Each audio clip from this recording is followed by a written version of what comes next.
Through the season of COVID, we really realized that the church isn't just a gathering on Sunday, but it's really about serving our community and pointing others towards Christ.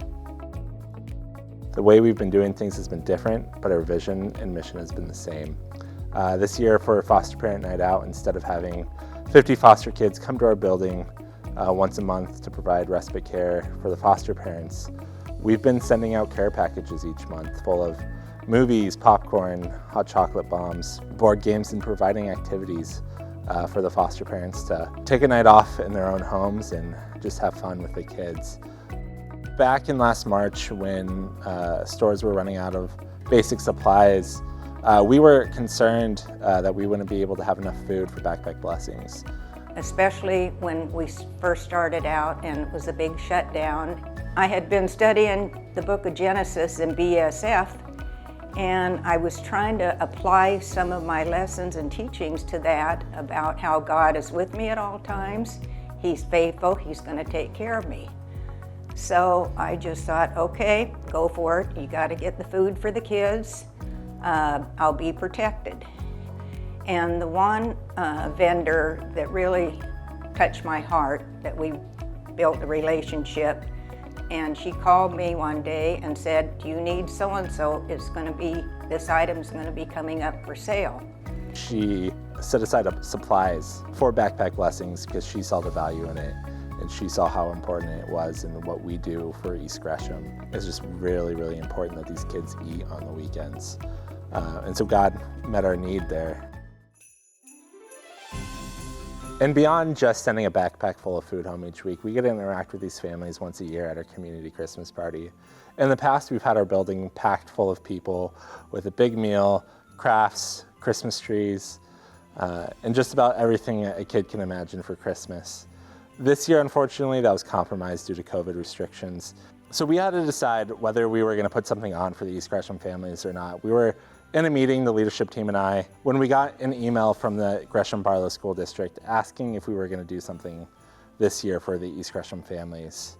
And right then we decided we had to do something because everyone else had canceled. We went back to the drawing board, and we came up with a drive-through model for our community Christmas party this year. We decorated the outside with lights and inflatables and trees decorated. We provided crafts and cookie decoration kit, food boxes. We did over 200 food boxes, and most of all, we provided hot chocolate for them to drink while on our property. And God just really moved through that, and the families felt really blessed that we were able to do something for them this year. We have been more active, it feels like, during the virus than ever before, and your resources, which you've given generously, have allowed us to do that.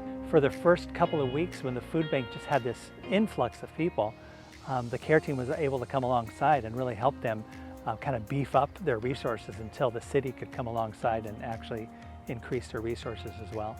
Another thing that's developed during COVID has been the prayer walking. Just finished with a small team of folks walking around Gresham City Council area, and we prayed for the police, prayed for the fire. We prayed for Pregnancy Resource Center, which is there close to Gresham High School. We prayed for the high schools right there in front of Gresham High School. That has started because of COVID. Boots on the ground. People have given, you have given more to the care ministry during COVID than I've ever seen before.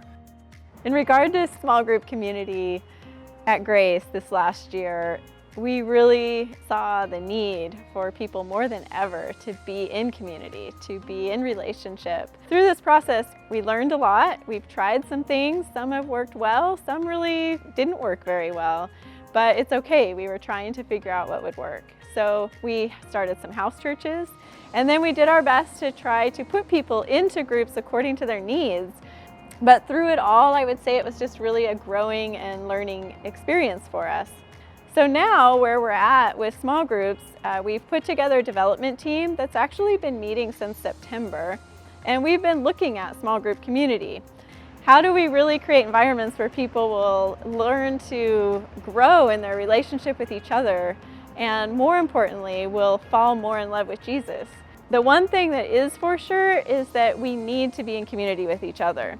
We want Grace to be a church where We are built of small group communities, people who are doing life together, people who are practicing walking with Jesus together, people who are encouraging each other to walk with Jesus and bring him into every aspect of their lives.